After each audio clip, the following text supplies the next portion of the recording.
This is B.A.S.I.C, stands for Be About Success in Controversy. And this is V, Memoirs of the Creative. Well, to understand that, I think you would have to understand me as an artist first. One of my first favorite artists was Joe Budden, DMX.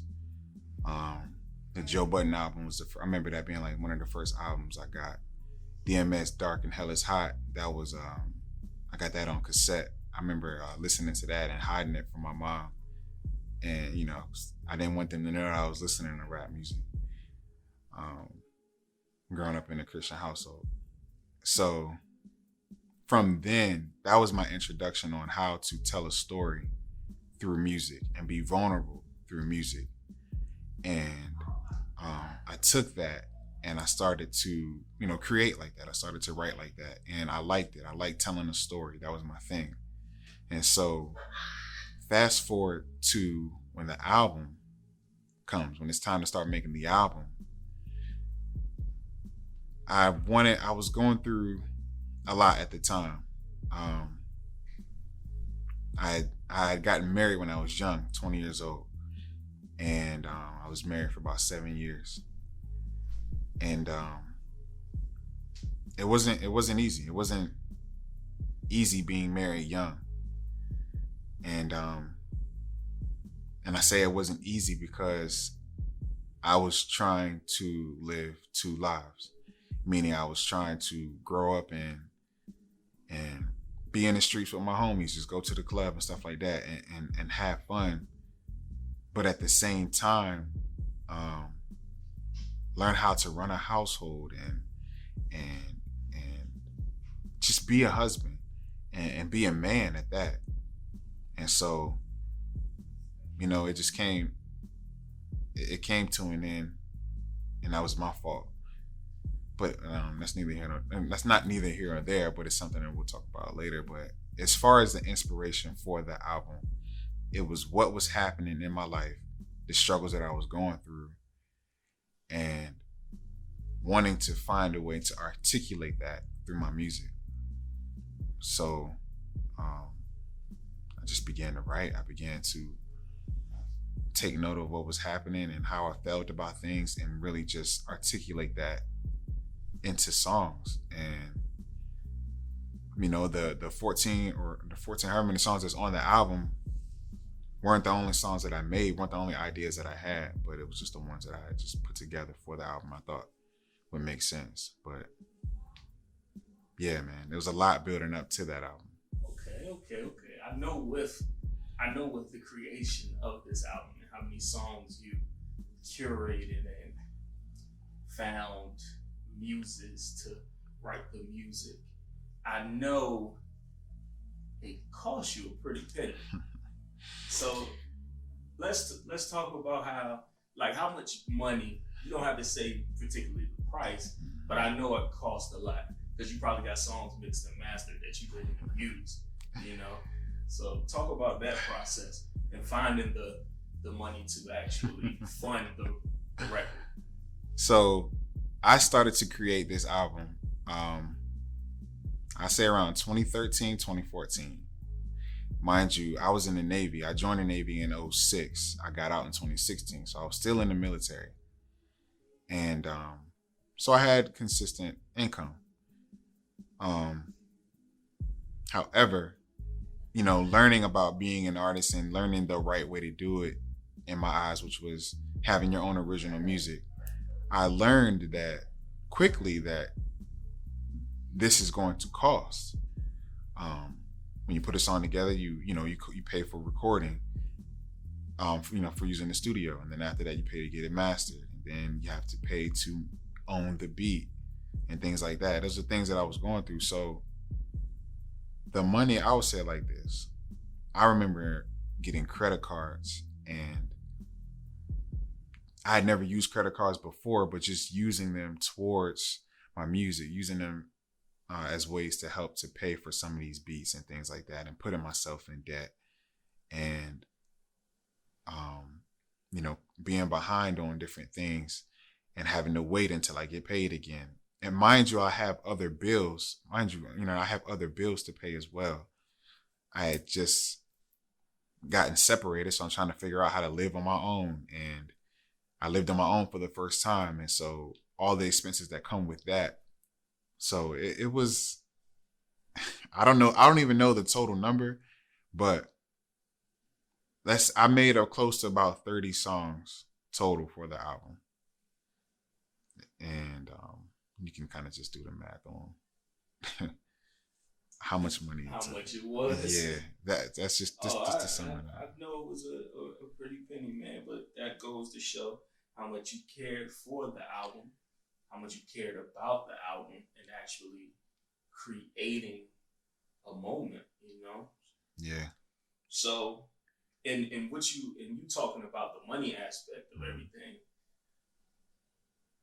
you was on the road. You got into some of the sacrifices you had to make. Yeah. And I feel like a lot of today's artists don't really think about the sacrifices you got to make in order to create how you want to create this project or whatever.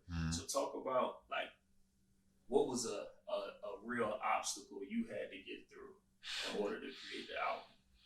For me, it was more mental. My obstacle was mentally, do I want to put this vulnerable music out for people to judge me by? And I had to create it and then come to a place where I was proud of it and I accepted it and I loved it and had the confidence to put it out and live with it. That was the biggest thing. It was just, it's literally me writing in my diary and turning that into songs and then giving it for the world to see. That's scary. That's big facts. That's scary. So especially when you care. Especially when you care, and especially I go even deeper when I felt like I had built up this image that, you know, I pride myself on, that everybody likes me per se. Mm-hmm. You know what I mean? I never want to rub anybody the wrong way. Good guy. I have a good heart. I don't like interactions like that. I want everybody to have a good time. And so me putting out an album talking about things that would possibly tear down my character as a person, it was horrifying at one point. But I got to a place where I was comfortable with it. I knew that it was authentic. And so I knew at the end of the day that I'm still a good person. You know what I'm saying? Even so I made mistakes. So it was mental for me. That was the biggest obstacle. So when we get into the album, we almost at the 1 year anniversary of it. Everybody go listen to that now. So when you get into songs like the very first record, Holy Heathen, what was your mindset in writing that record for the album? Like, take me through the process of that. So it's 2 years, and we're coming up on 2 years too. That's how time. That's how fast time is. Yes, gracious. 2 years. Yeah, that's how fast time flies, man. Holy Heathen is what. It's the balance of what the album is about. I grew up, like I said, in a Baptist household. We went to church all the time when I was growing up, and so I had my feelings about that. And so Holy Heathen is really, it's heaven and hell. It's the two, it's the yin and the yang. It's just not that the yin and yang work together, but it's just the good and the bad. And so in the song, I'm talking about trying to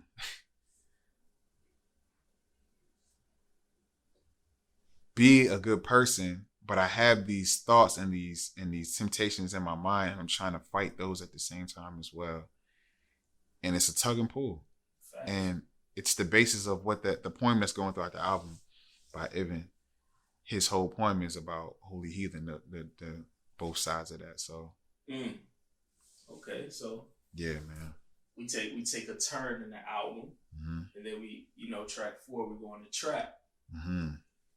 So take me through. We go from Holy Heathen. Track 4 is Trap. What was going through your mind when you wrote that one? So many emotions were going through my mind as I'm creating the album.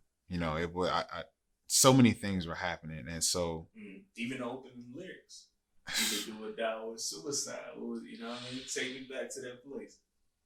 It's that record is a lot into one. And so one of those emotions was, look, it's just hit me. It's like I felt trapped. I felt trapped in my lifestyle. I felt like, man, I'm in the Navy and I got this good job. And, you know, I should go ahead and do 20 years in the Navy and stuff like that. Not to discredit anyone who's doing their time in the military. You know, I have respect for that. But for me, I just got to a point where it was like, I wanted something different. And so to me, my attitude about music and about even putting it out was like, either do it or just die with it. You know what I mean? And I didn't want to do that. I wanted to take a step forward and actually do it. And so that's what that line meant. But also that song is about, it addresses racism. It addresses racism and the mental trap that I believe can be set for us, and how we're trying to, you know, my message is trying to fight and get out of that trap and get my own and make it, you know, do it my way instead of being brainwashed and doing it another way and not being trapped. So that's why that song is aggressive like that. That was the feeling you were going for. That was the feeling I was going for. So then we going on one of my favorite records, Mirrors. And, you know, Mirrors sound like exactly like the title. Mirrors, a reflection, battle between B.A.S.I.C and E. B.A.S.I and Eric, you know. So tell me, how is it writing that being so vulnerable? Let me tell you something. When I talk about, you know, my album is me writing in my journal and then me making it, that is literally what happened. I still remember living in my own apartment, and I had this charcoal covered journal that I had. It was dope. And I literally wrote down, like, challenging myself.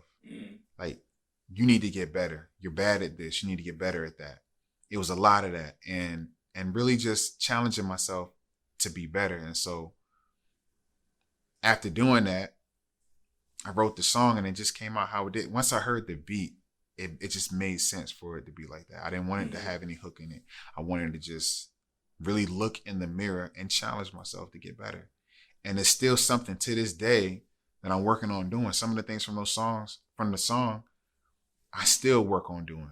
And so that was one of the most important songs I've ever written, to me. It seems like a constant theme in the music, in the record, within the whole body of the album, is vulnerability.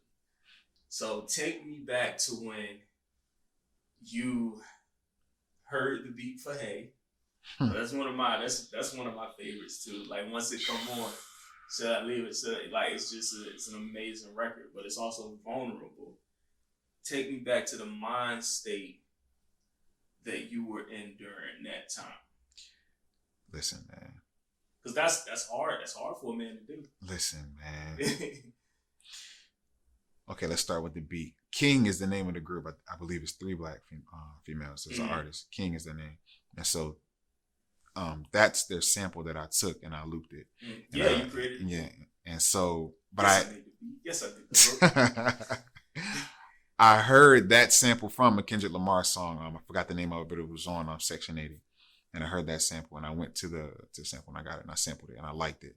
I liked that it didn't have a beat to it. I wanted to keep it like that because I wanted your focus to be on what I was saying.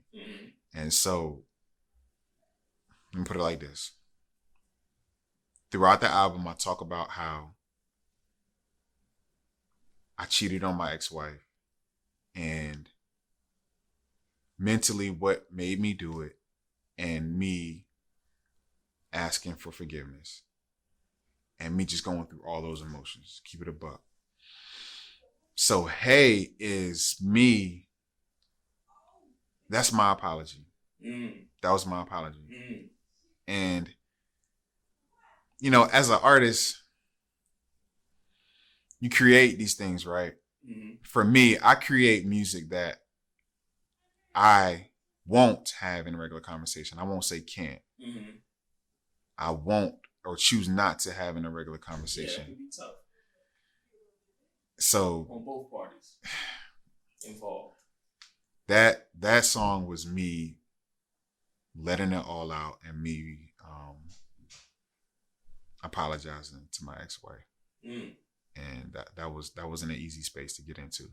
Man, listen, man, people don't even know what you're talking about right now because they don't even put that vulnerable shit in their music. So, you know.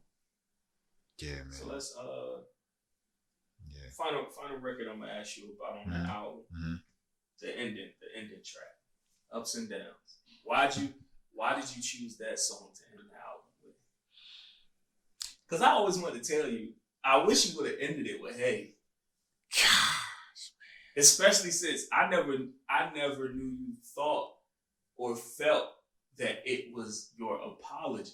So now that you tell me it was your apology, when this whole album is contrived from that space, it should have been the ending track. But I get that now, and I appreciate you for saying that because I never really. I'm having an epiphany as we're doing this interview. I want you to know that because I'm still learning about myself. Fact. And so, always.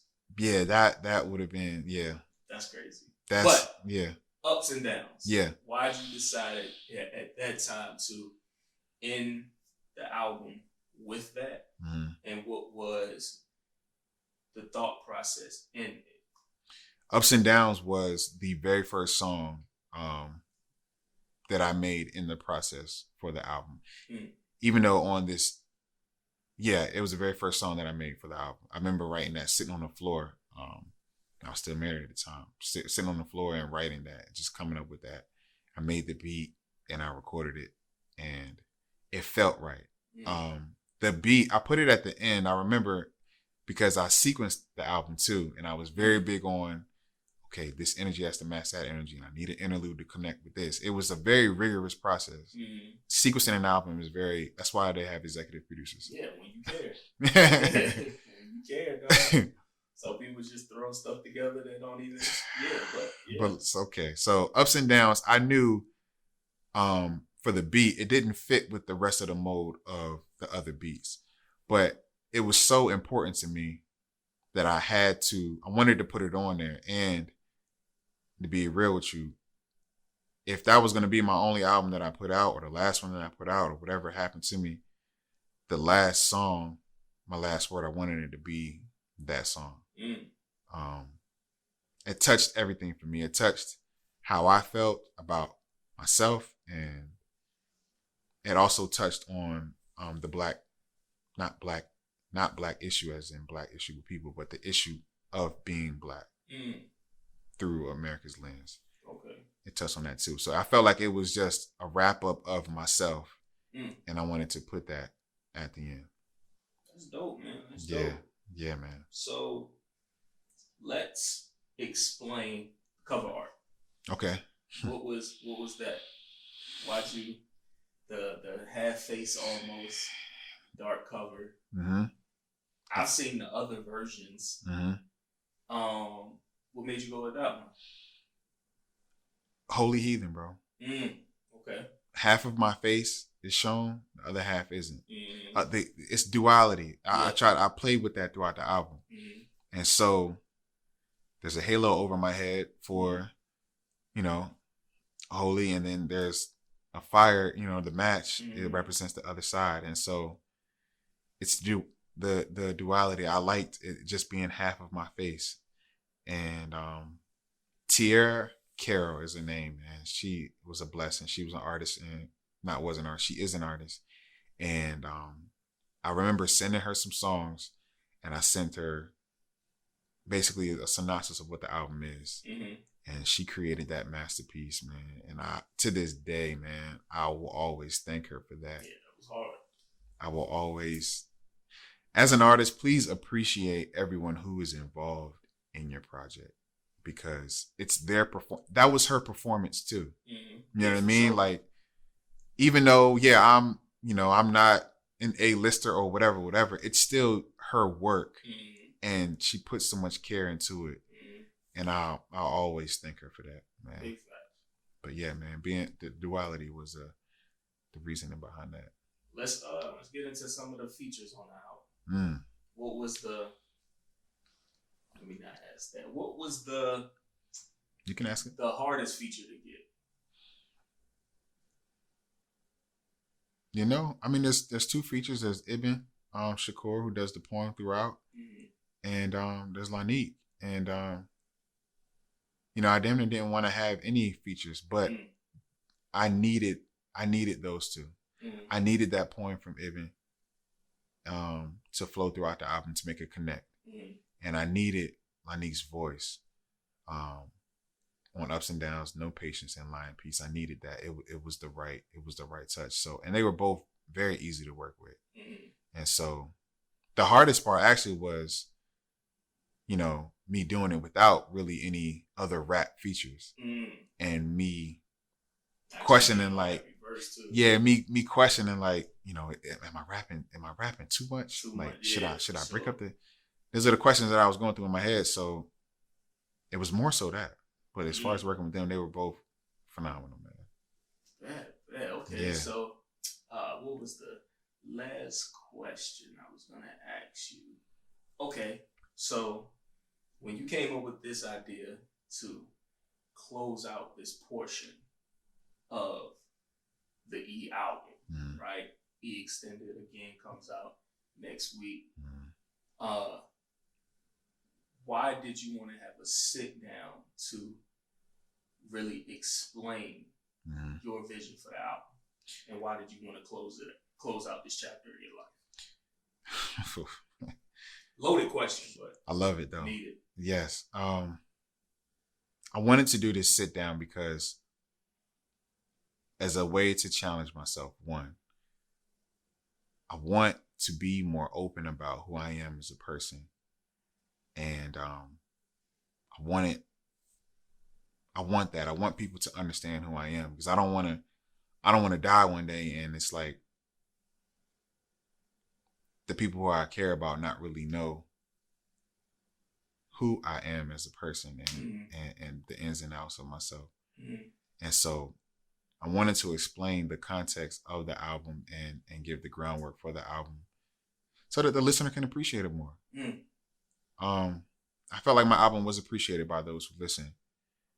And I feel like my music can help people.